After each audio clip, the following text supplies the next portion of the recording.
नमस्कार श्रोताओं, मैं हूं आरजे विभूति रेडियो ऊर्जा से और आज हम आप सभी के बीच एक बार फिर से आ गए हैं कार्यक्रम सेहत है ज़रूरी अब आपके गांव तक, जो कि एनसीएल सीएसआर के सौजन्य से चलाया जा रहा है।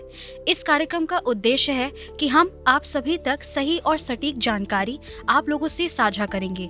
तो इन्हीं सब बातों पर चर्चा करने के लिए आज हमारे साथ स्टूडियो में मौजूद हैं डॉक्टर अभिजीत कुमार, जो कि एक सर्जन स्पेशलिस्ट हैं और इनसे हम उन सभी गंभीर समस्याओं के बारे में आज चर्चा करेंगे। तो बिना किसी देर के शुरुआत करते हैं इन सवालों की कड़ियों को। तो डॉक्टर साहब, सबसे पहले हम आपका रेडियो ऊर्जा में स्वागत करते हैं। धन्यवाद। हमारे सिंगरौली के दर्शकों को एवं श्रोताओं को अपने बारे में रूबरू कराइए। सबसे पहले तो सभी श्रोताओं को मेरी तरफ से अभिनंदन। मेरा नाम डॉक्टर अभिजीत है और मैं नेहरू शताब्दी चिकित्सालय में सर्जन की तरह पोस्टेड हूँ। इसके अलावा मेरी सुपर स्पेशलिटी हो रखी है पीडियाट्रिक सर्जरी में। वहाँ पे जनरल सर्जरी, एडल्ट्स के अलावा बच्चों की सर्जरी भी शुरू कर रहे हैं। तो डॉक्टर साहब, आपने इस फील्ड को क्यों चूज़ किया? बचपन में जब हम लोग डॉक्टर से मिलते थे, अच्छा लगता था देखकर, तो ये ख्वाहिश थी कि कभी मैं भी बड़ा होकर डॉक्टर बनूं। और सर्जरी में जब ऑपरेशन थिएटर में हम लोग गाउन पहन के जाते हैं तो वो देखकर एक अट्रैक्टिव चीज़ लगता था। आप और इस फील्ड में आप कितने साल से हैं? सर्जरी के फील्ड में मैं पिछले 13 साल से हूँ। तो आपको कभी ऐसी कोई सर्जरी करते समय कोई कठिनाई या फिर ऐसा कुछ आपको महसूस वो हुआ कभी? अक्सर होता है। चलिए शुरुआत करते हैं। तो आपसे मेरा पहला सवाल ये है कि क्या आप हमारे श्रोताओं को बताइए कि सर्जरी विभाग का मुख्य काम क्या होता है? देखिए, जैसे कि सर्जरी शब्द से ही समझ में आ रहा है ऑपरेशन, तो कोई भी बीमारी या यूँ कहें कोई भी कंडीशन जिसमें मरीज को इलाज के दौरान किसी भी तरह की ऑपरेशन की ज़रूरत पड़ सकती है, तो उन सारे केसेस को सर्जरी विभाग में देखा जाता है। अगर ब्रॉड स्पेशलिटीज़ के केसेस को अलग कर दें, जैसे ऑर्थो है जिसमें हड्डियों और जोड़ों से संबंधित बीमारियों का इलाज होता है, स्त्री और प्रसूति रोग विभाग है उसको अलग कर दें। इसके अलावा डेडिकेटेड फील्ड्स है, आई है, कान नाक गला है, डेंटल है, इन सभी को छांट दे। तो इनके अलावा जो भी केसेस हैं जिनमें ऑपरेशन की ज़रूरत पड़ सकती है, वो सारे केसेस को सर्जरी विभाग में देखा जाता है। जैसे कि गाँवों में अक्सर लोग ऑपरेशन से डरते हैं, क्या सच में सर्जरी इतनी डरावनी होती है? देखिए, ऐसा नहीं है। बचपन में हम लोगों को भी सुई या इंजेक्शन लगाने से डर लगता था। तो अगर मरीजों को ऑपरेशन के नाम से डर लग रहा है तो ये स्वाभाविक चीज़ है, लेकिन इसमें ज़रूरी ये है कि डर की वजह से आपका निर्णय प्रभावित नहीं होना चाहिए। आपका जो भी डिसीज़न है कि मुझे कुछ दिक्कत है, डॉक्टर की सलाह लेनी चाहिए, वो तर्क और लॉजिक पे आधारित होना चाहिए, न कि डर से प्रभावित होना चाहिए। का सामना कई मरीजों से हुआ होगा अस्पताल में जब भी आप इलाज करते हैं, तो क्या कभी आप मरीजों से सामना हुआ है आपका जो सर्जरी से पहले ही डर के भाग गए हो? हाँ, होता है।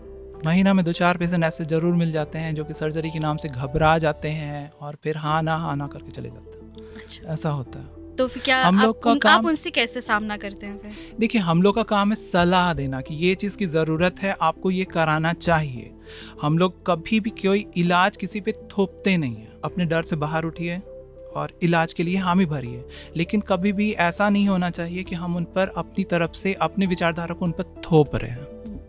तो जैसे कि आजकल किन बीमारियों में सबसे ज़्यादा सर्जरी की ज़रूरत पड़ती है? देखिए, जो सामान्यतः हम लोगों को केसेस मिलते हैं, पित्ताशय में पथरी हो, इसके अतिरिक्त हर्निया, हाइड्रोसील, ये सब काफ़ी कॉमनली देखने को मिलते हैं। बच्चों का स्पेशलिस्ट हों तो हम लोगों में हर्निया, हाइड्रोसील, नाभि का हर्निया, इसके अतिरिक्त पेशाब की नली जो सामने तक नहीं पहुंची रहती है, पहले ही खुल जाती है लड़कों में, जिसे हम हाइपोस्पेडियास कहते हैं। फिर अंडा से जो नीचे नहीं उतरा हुआ हो, अनडिसेंडेड टेस्टिस है। इसके अलावा नवजात शिशुओं में मलद्वार बना न रहना या गलत जगह बना रहना, ये सब काफ़ी कॉमनली मिलते हैं। जैसे आगे मेरा अगला सवाल ये है कि कई लोग दर्द या समस्या होने पर भी अस्पताल नहीं जाते हैं, तो कब हमें समझ जाना चाहिए कि अब सर्जरी की ज़रूरत है? देखिए, दर्द हो या कोई भी लक्षण है, अगर आपको कुछ भी ऐसा महसूस हो रहा है कि कुछ गड़बड़ है, तो सलाह लेना हमेशा ज़रूरी होता है। टालने से कोई फ़ायदा नहीं होता है।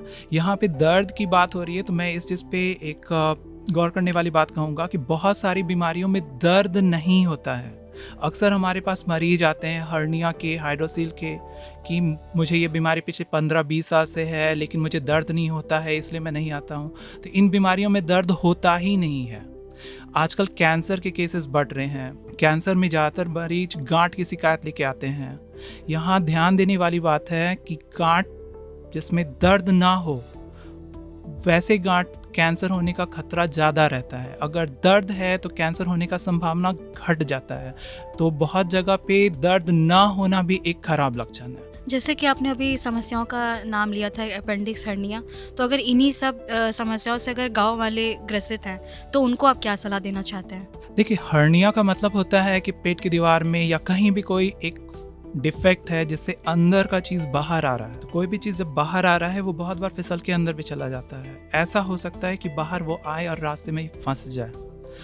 तो जो हम उस कंडीशन में ऑपरेट करते हैं वो डिफेक्ट को क्लोज करना होता है। अगर कुछ बाहर आके फंस गया है और उसमें खून की सप्लाई चली गई है, वो हिस्सा खराब हो गया है, तो बहुत बार उस हिस्सा को हटाना पड़ता है।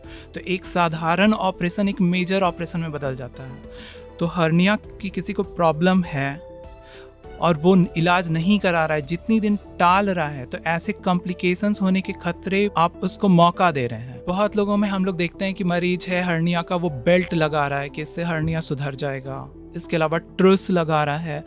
मैं यही कहना चाहूँगा कि अगर ऐसी सलाह दी जा रही है तो उसे अवॉइड करें। जब हम बेल्ट लगाते हैं, ट्रूस लगाते हैं, तो पेट की दीवार के मांसपेशियों में कमज़ोरी आती है और ऑपरेशन के बाद दोबारा हर्निया का खतरा बढ़ जाता है।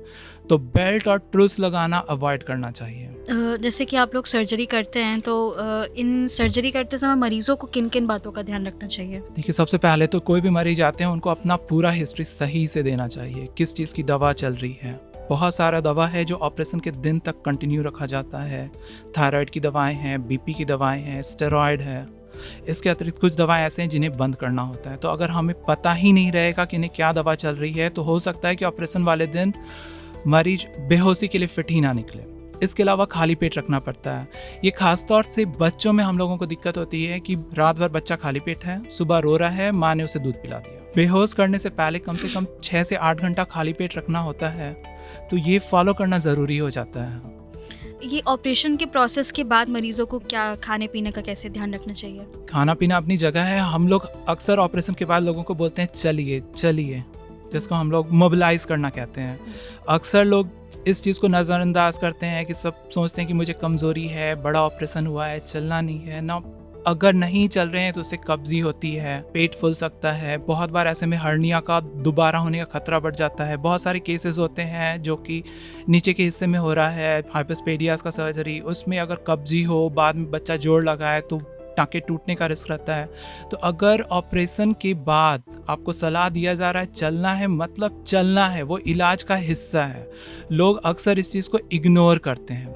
और दूसरा जो कॉमनली हम लोग को देखने को मिलता है कि ऑपरेशन हो गया, उसके बाद 10 दिन के बाद मरीज वापस दिखाने आए और वो बता रहे हैं अभी तक नहाए ही नहीं है। ये हमेशा हम लोग कहते हैं अगर सामने से कहा नहीं गया है नहाने के विषय में, मतलब नहाना है। ज़्यादातर जो टाँके पहले इस्तेमाल होते थे चमड़े पर, सिल्क यूज़ होता था, उसमें पकने का रिस्क होता था। अब हम लोग पॉलीएमाइड यूज़ करते हैं जिसमें पकने का रिस्क कम होता है या न के बराबर होता है। जैसे कि आजकल नई तकनीकें आ गई हैं जिसको हम लेप्रोस्कोपिक सर्जरी बोलते हैं, तो क्या इससे ऑपरेशन आसान हो गए हैं? डेफिनेटली इससे काफ़ी फ़ायदा पहुंचा है। जस्ट उदाहरण के तौर पे मैं बता रहा हूँ, जैसे हम लोग पेट का ऑपरेशन करते हैं, जब खोल कर हो रहा है, इधर खींचो उधर खींचो और हम लोग को जो नज़र सामने आ रहा है वो दिख रहा है। जब वही चीज़ दूरबीन से हो रहा है तो सब कुछ मैग्नीफाइड है। दूरबीन को हम लोग टिल्ट करके 360 डिग्री पे कहीं पे भी कुछ भी देखने का प्रावधान है। खुले सर्जरी में वो बेनिफिट नहीं है। इसके अलावा मरीजों को भी फ़ायदा होता है कि बड़ा चीरा नहीं है, तो ऑपरेशन के पश्चात उन्हें दर्द कम होगा, रिकवर वो जल्दी करेंगे। लेकिन सब कुछ वन वे ट्रैफिक नहीं है, डीमेरिट्स भी अपनी जगह इसमें है। बहुत सारे कंडीशंस में मिनिमल इन्वेजिव सर्जरी नहीं हो पाता है। जैसे अगर एडवांस किसी को कार्डियक प्रॉब्लम है तो लैप नहीं पॉसिबल है, कोआगुलोपैथी है तो लैप पॉसिबल नहीं है। तो ये सब भी दिक्कत है। लेकिन ओवरऑल ये सब जितने भी हैं, मिनिमल इन्वेजिव सर्जरी आने से डॉक्टर को भी फ़ायदा हुआ है, सारी प्रक्रियाएं आसान हुई हैं, इसके अलावा मरीजों को भी फ़ायदा हुआ। कुछ मरीजों को जैसे कि उनको बता दिया जाता है कि हाँ अब आपको सर्जरी की ज़रूरत है या आपको ऐसा ऑपरेशन होना है, तो वो लोग सोचते हैं कि नहीं हम ऑपरेशन नहीं कराएंगे या हमारा खर्चा बहुत ज़्यादा हो जाएगा, तो वो लोग फिर दूसरा तरीका अपनाते हैं जो कि घरेलू उपाय होते हैं। तो क्या इससे समस्या गंभीर हो जाती है? देखिए, बच्चों के केस में मैं एक उदाहरण दूंगा कि अक्सर नाभि में सूजन या पस पर के लोग आते हैं, छोटे बच्चे, कुछ महीना के, कुछ दिन के, जिसको हम लोग ऑम्फलाइटिस कहते हैं। अक्सर हम लोग देखते हैं कि बच्चे हैं वहाँ पे हल्दी लगाया हुआ है, किसी को काजल लगाया हुआ है, किसी को अलता लगाया हुआ है, ऐसा उटपटांग ना। वो जो चमड़े का बीमारी है वो अंदर लिवर तक वहाँ पर ब्लड वेसल्स गर्भाशय में जब बच्चा रहता है उस समय कनेक्टेड रहते हैं, बाद में वो रास्ते बंद हो जाते हैं। लेकिन जब वहाँ पे सूजन हो तो वो रास्ते वापस से खुल सकते हैं और जो घाव नाभि पे है वो अंदर तक फैल सकता है, जिसमें पोर्टल पाइमिया का एक रिस्क है, जिसमें बच्चे अचानक से भी डिटोरिएट करके मृत्यु की खतरा रहता है। तो घरेलू इलाज से कोई ज़्यादा फ़ायदा नहीं होता है। जो इलाज है एलोपैथी में वो सारे तथ्यों पे आधारित हैं, आरसीटीज, मेटाएनालिसिस। तो घरेलू उपचार के चक्कर में ज़्यादा समय नहीं बिताना चाहिए, सलाह लेने लेना ज़्यादा बेहतर होता है हमेशा। अगर मान लीजिए कोई ऑपरेशन की ज़रूरत है तो वो आपको सलाह बता दिया जाएगा। अगर ऑपरेशन की ज़रूरत नहीं है तो आपका सिर दर्द काफ़ी कम हो जाएगा, आपकी जो चिंता है उससे आपको मुक्ति मिलेगी। तो सलाह ले लेना बेहतर होता है। अंत में आप हमारे सिंगरौली के श्रोताओं को एवं दर्शकों को और गांव वालों को समय पे इलाज कराने के लिए क्या संदेश देना चाहते हैं?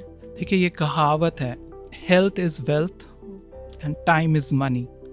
हेल्थ हम लोगों के बीच में सबसे इग्नोर टॉपिक है, हम लोग उसको सबसे ज़्यादा अनदेखा करते हैं। जब एक बार बिगड़ जाता है तब उसकी कीमत समझ में आती है। तो हमेशा हेल्थ को प्रायोरिटी दीजिए।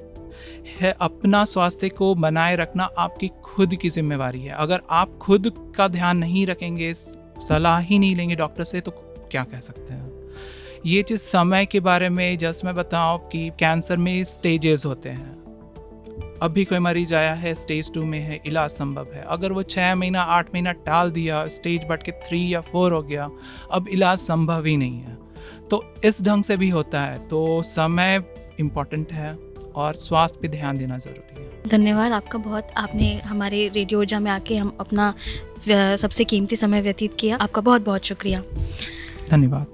तो आज हमारे साथ स्टूडियो में मौजूद थे डॉक्टर अभिजीत कुमार और इनके द्वारा बताए गए सभी समस्याओं पर आशा करते हैं आप सभी लोग अपने जीवन में अपनाएंगे और अपना और अपने परिवार का ध्यान रखेंगे। नमस्कार।